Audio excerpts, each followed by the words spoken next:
Sam Strains here, welcome back to the railway and welcome to yet another locomotive review. Now this one is another heavily requested one, so I thought it was about time I did it, and it's this. It's the Midland Class 4F. And all the requests for this one started, I think it was last year when I did a review for the Hornby 4F with TTS sound. And everyone was saying, oh, you got ripped off, the Bachmann one's way better and it's cheaper. And I have to admit, yes, I think I probably did get ripped off with the Hornby TTS one. The Hornby one with TTS sound, bear in mind it had the sound chip on it, of course, cost me £115, I think it was. And it might be cheaper now, but that was when it was a brand new release. And anyway, this one is marked up at £69.75, which is just ridiculous, and I bought a couple of things from the seller. It was at the train fair, and I think I made him an offer, so I got it for about £65 in the end. So that is, to be honest, a real good bargain, and I'm glad I did that because I was sort of wondering whether I should, but I've checked on Hatton's and these Bachmann ones are going for about £110 including postage. So to be honest, I'm not disappointed with that price at all. In fact, it's a real bargain, isn't it? So what I'm going to do today is I'm going to review this as usual, but I'm also going to show you the Hornby one as well for comparison. But I must confess, you know, for what was it, about £50 more, there's no comparison. I mean, obviously if you valued the decoder at £50, then I guess it might be worth it, but the Hornby one is far less detailed than this. Anyway, this is the Bachmann version. I'm really happy with it, as you can probably tell. I got quite a good bargain for it, and we always love bargains. I mean, everybody loves bargains. So I'm going to get this unboxed today, and I hope you enjoy seeing it. Okay, let's give it a shot. And I should also mention, I don't know whether this was brand new or not. Obviously £65 suggests that it is used, but when I got it home for the first time and I did my sort of usual strip down and service, there was really none of the telltale signs of use. There were no fingerprints, the lubricant was all undisturbed, the wheels were perfectly clean, all the pickups were in perfect condition, also perfectly clean. So, you know, I would have said this is new, unused. I mean, the only thing that suggests that it may have been used is the slight tattiness in the box, but apart from that, it really was perfect. So I'm more than happy with this, and I'm going to try not to get too excited about these bargains in the future, but I can't really help it, to be honest. Anyway, let me show you the end of the box just so you can see the product code. This one is 31-882, Class 4F 060 43924, BR Black Late Crest. Yes, that's true. And to be honest with you, I probably would have preferred the LMS version or maybe the Midland version, because, you know, I am more of a pre-nationalisation kind of guy. But to be honest with you, all of the liveries are pretty much the same, aren't they? I mean, besides the crest, they're all in sort of a plain black. I don't remember seeing a maroon version. Yeah, I don't think that's a thing, is it? Anyway, let's flip this over and show you what's on the back. So, yep, this is the Midland Class 4F, as you know, and there's a brief history, so feel free to pause and read that if you'd like to, but I will give you some of my own in just a second. So, okay, let's get this out then and figure out what all the fuss is about. And I haven't actually had a chance to examine this one closely yet. I try not to, generally, until I've done the review. So it's not my first look at this because obviously I've had it to pieces to clean and sort out and everything, but I've not studied it as I'm going to today. Alright, let's get the block of ice out then. And here is the paperwork as well, so let's have a real quick look at this. So this is the warranty, maintenance and care and all that sort of stuff. Yeah, it's just the usual stuff really. It's a bit like the Hornby maintenance guide. It just tells you all about cleaning and lubrication and fitting chips and how to store them, all that good stuff. So yeah, useful obviously, but not if you've seen more than one of them in the past. And then the more interesting part is this, the exploder diagram. Oh, the exploder diagram's on the back actually, yeah. So there you go, there are all the different parts. All the parts are listed there, so obviously if something does break one day, you know what you've got to order, if you decide to fix it obviously. And then on the back you've got more of the usual sort of running in, curves, body shell removal, more of the same really. So yep, that is handy. I didn't actually look at this when I serviced her, probably should have done. But you know, you kind of get to figure out how these things go together normally anyway. Okay, let's get this sleeve off then and take a look inside. And I've noticed there's quite a big detail pack on this one, which I didn't remember. Let's take a look at this. Alright, so the big thing in there to me looks like the housing for the speaker. So if you wanted to fit this with DCC sound, or TTS sound ironically, then that's what you'd use to hold the speaker. But other than that, there's loads of stuff. You've got the set of, looks like fireman's tools, so you've got the shovel and other such parts. I could see bits of cab detailing there, like the little flaps that go on the sides of the cab. Do you know, I don't know what those are called.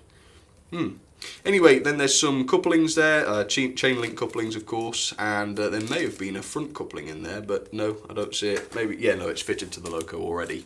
Okay, so yeah, quite a good detail pack, so I don't want to lose it actually, so I'll stick it back where it goes, because I do tend to lose things. Okay, alright, let's get this open. Alright, oh, and there she is. Okay, let me lift her out good and carefully. And to be honest, after a year or so of handling the Hornby version, the first thing that really hits you with this is the weight.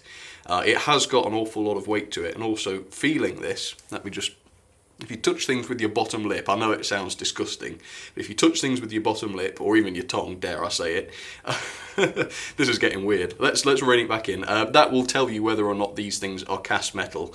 And having just done that little test, the bodywork is all plastic, except the running board is metal, and that gives the loco the weight, presumably. The tender... no, the tender feels to be... Sorry, the tender feels to be all plastic, so I suppose that's fair enough, because you don't need a lot of weight on the tender. But anyway, there it is, and of course I'm going to look at this more closely in just a second's time. But first of all, here's a little bit of history on the 4F, which I thought you might enjoy. And yeah, as I say, as soon as I've gotten that over with, I will show you this up close and do a little comparison with the Hornby version as well, if that's agreeable. Okay, let's take a look. So these originated on the LMS, and they were designed by Henry Fowler, of course, and they were intended for medium freight work, and they also got the nickname Duck Sixes. The design actually originated from the Midland Railway 3835 class, I think it was, from 1911, and the 4Fs were a slightly modified version of that, built between 1924 and 1941, quite a long production run, and they really became the ultimate 060 tender design on the LMS. The class were generally very successful, and obviously we've all heard of them and they're quite a famous design, except initially they did have a little bit of an issue with overheating, which was related to the axle box bearings, and apparently that was quite common for the 060s of the LMS, and they eventually solved this by using mechanical lubricators instead of, I suppose, presumably unlubricated axles, and apparently that fixed the problem and made them the successful engines that we all know them to be, I suppose. So there were 575 built over that 17-year production period, which is quite a lot obviously, and all but 3 were withdrawn and scrapped between 1959 and 1966, but obviously those 3 are still preserved, so they're quite nicely represented among the preserved locomotives that we've got in this country. Okay, let's take a look at this up close then. Okay, so there she is then, up against the white background, looking very, very smart. Now, I'm going to open by having a little bit of a niggle. It's nothing major, okay? But just, this is my thought process. You might disagree, you might agree, whichever is absolutely fine, of course. But in real life, these are quite simple things, alright? So there's not an awful lot of outward detail, and I don't really mean detail, but I mean components, you know, mechanical components. A lot of them are internal on this, for example, the valve gear, and there's a number of other things which are fairly simple on this. Also, the liveries on all 4Fs, as I've already mentioned, are fairly basic. There's no lining needed, for example, there's no intricate colouring, and the signage and lettering on the 4Fs was always quite minimal. And so I find the retail price for this to be quite puzzling. I mean, I don't actually know what the RRP is for these, but it'll be way up above £120, I would have thought. And even the price that Bachmann are allowing Hattons to sell them at, £110, well, it's 106 plus 4 postage. It just seems a lot for what is quite a simplistic locomotive, and I don't know whether that's just me being tight again, but yeah, for something that is basic, and I'm not saying that Bachmann have skimped on the detail here, I'm just saying in real life we haven't got valve gear to be moulded in, we haven't got lining on the boiler, you know, we haven't got an awful lot to see on the outside of the model, so, you know, that really would have been a fantastic opportunity for the manufacturer to save a lot of money in terms of production, and then obviously pass those savings on to the customers, and no doubt these are cheaper to produce than, you know, the LNER green locomotives and the pre-grouping umber brown liveries of the LBSC, for example. So no doubt it was cheaper to produce, but it just seems that the savings haven't been passed on to us customers, which is a little bit of a shame, and we see that quite often. And you know, I just feel like I ought to bring that up when it's relevant. Anyway, let's take a look at the detail on this thing then. Let's take a look at the loco first, and as I've already said, yes, the outward painted detail is fairly simplistic. However, on the side of the cab you have got the classification 4F and the running number on this one, which is 43924 incidentally. And also on the middle splasher you've also got the LMS builder's plate, I think that's what it will be. And it is legible, I did see it a minute ago when I was taking a look, but I'm way behind the camera now, so I'm not going to be able to read it. And as you can see, there's a little bit of paintwork going on there on the buffer beam, which is fairly standard, obviously, but it is there nonetheless. And while we're taking a look at the buffer beam, as you can see, we do have sprung buffers. Let me just take a little demonstration. There you go, yep, sprung buffers. And as you can also tell, you've got a separately fitted, also pre-fitted vacuum pipe. And on the buffer beam, just above it, I should say, you also have separately fitted lamp irons, which are already present, and that's nice to see. There is quite a bit of moulded detail in this model as well, especially around the sort of smoke box area. As you can see, lots of riveting going on there. And also on the roof of the cab, as you can see, it really is quite a nicely detailed area. And you also have this separately fitted vent on the top, which presumably would allow air to get into the crew. Although I don't know whether that is, you know, a very sensible thing to say, because obviously the back of the cab is completely open, but we'll come on to the cab in just a second. As you can see, you've also got separately fitted safety valves and also a whistle there, which is nice to see, and they are done in metal, which is also a nice touch. And as you can see, if I just wave my hand here, you can see all the way through to the back of the locomotive underneath the boiler here is all left completely open and free, as it would be in real life, of course. And even if you look down there, you can see there's a little bit of valve gear moulded down there. Not an awful lot, but just enough to catch the eye and make it look fairly realistic. You've also got a whole lot of detail along the running board, as you can see, not only in terms of rivets and things, but also these moulded pieces here. I'm not absolutely sure what those are, I always seem to forget. But they are there nonetheless, and again, that sort of makes that whole area look a little bit more realistic. As you can see inside the cab, there is an awful lot of detail going on in there. All of the gauges are painted, and yeah, it really does look good. You've even got the floorboard detail in there, which is really nice. And of course, it's absolutely essential because this cab is very much open. As I've said, you can see right into the back of it there, so it just looks a little bit wrong without the painted cab. So I am glad they did that, and we won't mention Hornby here just yet. Oops, I did. But yeah, that is something that they missed out, and I think that's quite critical. But we'll come back to that later on anyway. As you can see, you've also got glazed windows around the cab, which is quite a nice touch as well, and obviously it's another touch of realism. So very nicely detailed is the locomotive, and let's take a quick look at the tender. As you can see, once again, a fairly simplistic tender with no real paintwork to note, other than of course the late British Railways crest, which as always, as to be expected, is very nicely applied onto the side there. And around the back you've got more sort of signage. You've got the capacity, I would have thought one of those would be, and the other one I can't really tell from this distance, but they are legible, I can tell you that. As you'd expect as well, more sprung buffers here, more separately fitted work going on, including the lamp irons and also the vacuum pipe. And up in the top you can see the coal is fairly realistic as well. It is a bit on the glossy side, as the Bachmann coal always tends to be, but it is removable, I believe, so it's not a huge issue if you really don't like it. But there we go, that is the 4F then from Bachmann, and we're going to take a little bit of a look at the Hornby version in comparison. So let me know if this is something you like to see more often, and I'll do it more often. Okay, let's take a quick look. Okay, and there she is, the Hornby one, and this one still grinds my gears a little bit, to be honest, because this one was released as a Hornby Railways model, and that's basically what Hornby customers use to determine what is the top of the range. Of course, you've got the railroad range as well, which is the lower detailed models, which should be cheaper, and to be honest, this is a railroad model. Everything about it, apart from the price, is railroad-esque. But no, this was an expensive model. It was £115, and that isn't the RRP, that's what I paid. And don't forget, this has a 25 to 30 quid sound decoder inside it as well. But let me show you a couple of the bits on here then that annoyed me slightly for a top of the range model. First of all, no sprung buffers. The buffers are just solid here, as you can tell. I suppose that's fair enough, but again, for an expensive model, that is a little bit of a shame. You've got no lamp irons, as you can see, they've just been missed off completely. I don't know whether that's prototypical for this particular example, but they are missing anyway. You've got this massive solid block inside here, just under the boiler. If you remember on the Bachmann one, that was open and completely free, but no, that's the mechanism. So that doesn't look very good, to be honest. It looks a little bit, well, it doesn't look like the real thing, does it, to be honest? You can't see your hand all the way through, apart from this little section here on the left. But yeah, that is very noticeable. And there's also no valve gear represented down there either. You've got these very, very big and large scale safety valves and whistles here, and as you saw on the Bachmann one, they were a much finer sort of moulding, but no, these are fairly basic. You've also got no glazed windows, as you can see. They've just been left blank, which I think is ludicrous for a highly priced and supposedly highly detailed model. And as you can see on the top of the cab as well, the sort of vent on the top is just a moulded piece. It hasn't been separately fitted, so that doesn't protrude as much as it should. And looking inside the cab, you can see it has been left blank. And as I said with the Bachmann one, that is a pretty fundamental point because it's such an open, exposed cab. If you haven't got any detail inside there, it kind of ruins the whole model. So yeah, I don't know why this was released as a Hornby Railways model, because it's not like the customers aren't going to know. I mean, we're going to see it and realise, oh hang on, why is this so poorly detailed? You know, it's not like they were going to get away with it and no one would notice. And yeah, I can't believe the price for this thing, to be honest. It's just not a very realistic model, let's be honest.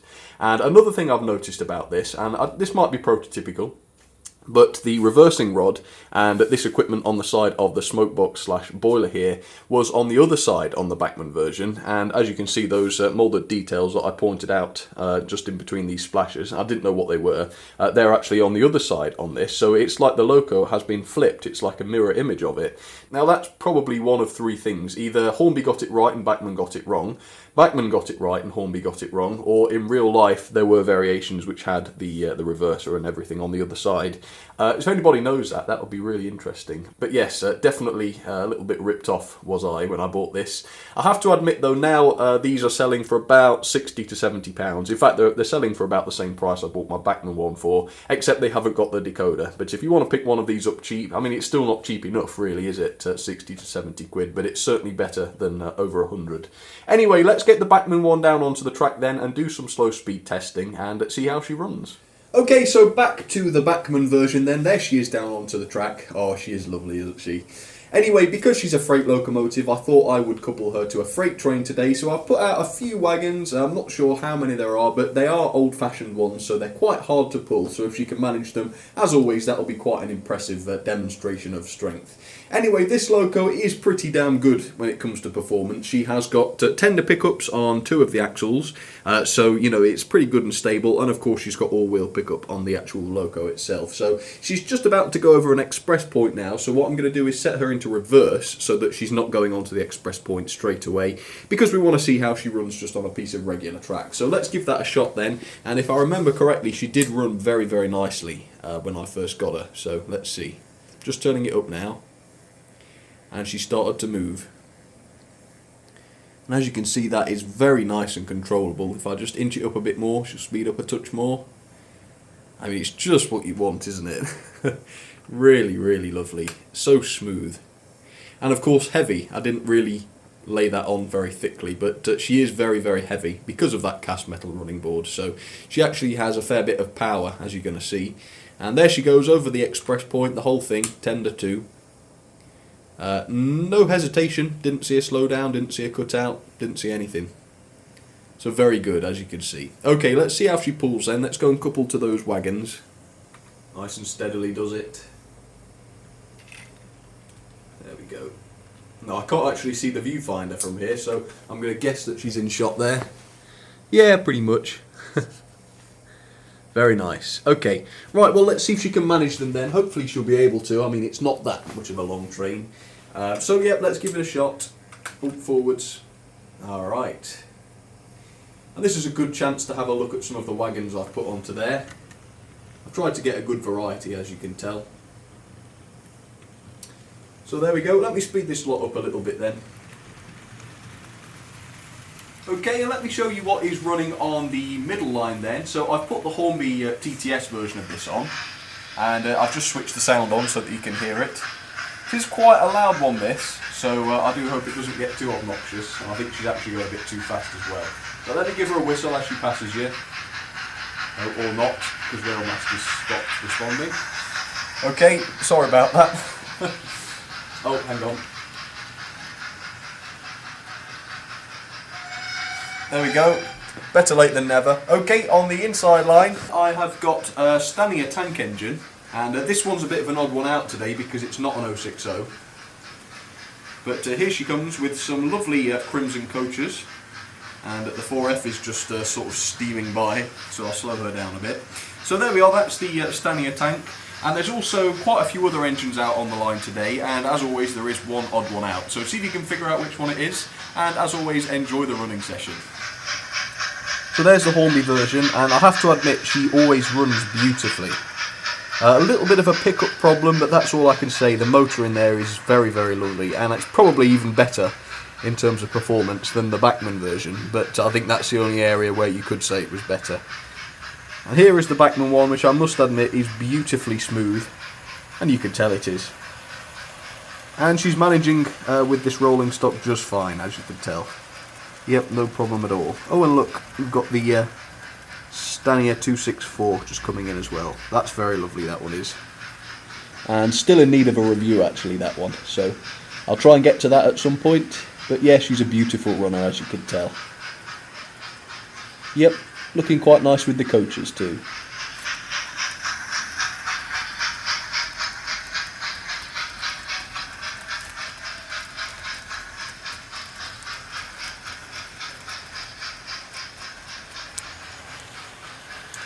There's just something very smart about the whole class, isn't there?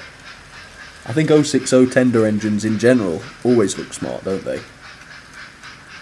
Very neat and tidy. There she goes. Oh, she's about to cross the Hornby version. There she goes. Hornby version is also in the Lake Crest, so actually they look quite nice together. And now we're just waiting for the Stania tank. There it is. And I think she looks just beautiful in the early BR livery. Absolutely gorgeous. I think we're about to get another crossover. Crossover, that's not really the right word, is it? Pass by, I don't know. Run by, drive by, I don't know. The two locos met and passed each other anyway. Yeah, as you can see, it's a fair-sized train, isn't it? And I didn't notice any slowing down on Gordon's Hill, so yeah, pretty good.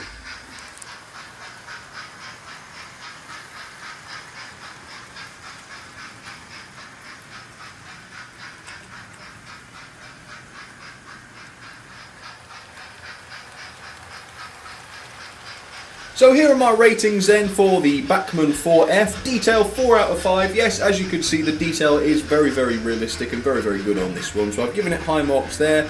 Power 4 out of 5. As you can also tell, the load she's got today is quite substantial for an 060. So again, fairly high marks there.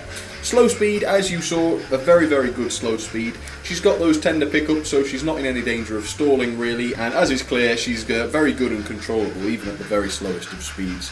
Quality, I've given it 4 out of 5. Yes, generally it is very good quality. There are a few bits of detailing on there which should have been made of metal, which were actually made of plastic, the reversing rod for example. But other than that, it is made of sturdy plastic, which seems to be of fairly high quality, so I've given it 4 out of 5. Value then, I think the RRP is a bit ridiculous, but to be honest, my price of £65 was very, very good, so I can't give it any other than 5 out of 5 there. So overall then, that is 8.80 out of 10, and let's pop her into the rankings. That places the 4F at 3rd, just above the Bachmann 4575 class, and below the Hornby A1.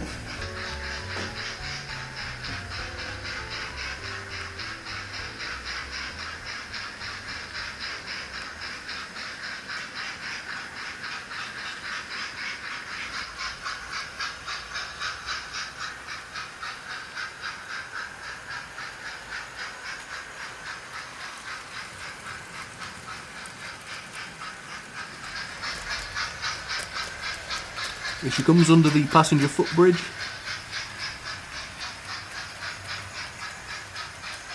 Quite like doing all these lovely colourful rakes of wagons, or consists of wagons I should say. Yep, lots of variety on that one. Lots of food items as well, which I strongly approve of.